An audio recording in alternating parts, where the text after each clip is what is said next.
Welcome back everyone. So tapos na tayo din pag-sign up ng Google Ads. So JA is still here with us. Hi guys! Okay. Today, we'll walk you through sa Google Ads dashboard. Yung goal natin dito is to make sure that you feel at ease in using the dashboard. I will share my screen. So, kung yung iba sa inyo nakapag-run na ng Google Ads dati or nakakita na kayo ng Google Ads, this might look different, no? So, ito yung itsura ng Google Ads dashboard ninyo pagka bago lang siya. Ipapakita ko din ano yung itsura ng dashboard pagka may campaign na nagra-run. So, ito yung isang example ng dashboard na meron ng campaign. Question.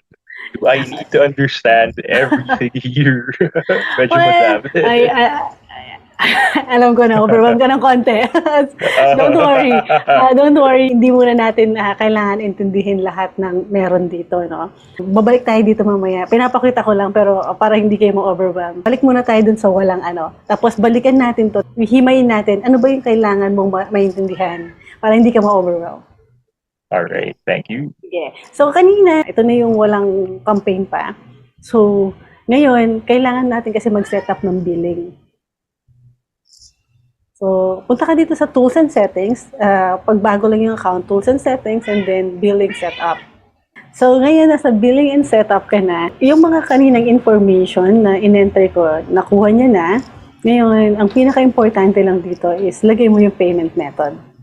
Pag maglalagay ka ng payment method, you might wonder, bakit ito lang yung option?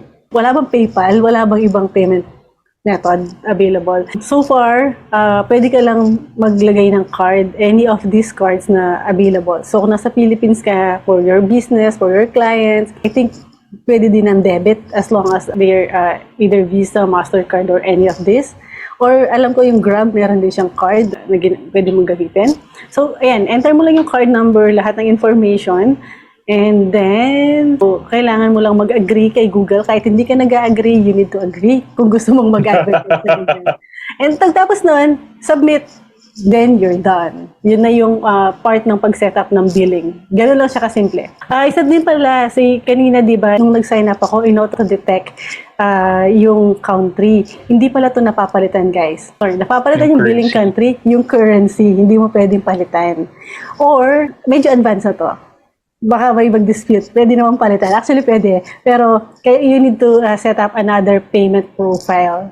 Yan. Kay Google kasi, meron silang tinatawag na payment profile. Pero, huwag na natin concern muna yung sarili natin. Basta, ang tandaan lang ninyo, kung ano yung sinet up niya initially, nung nag-sign up ka, yun na yung gagamitin mo.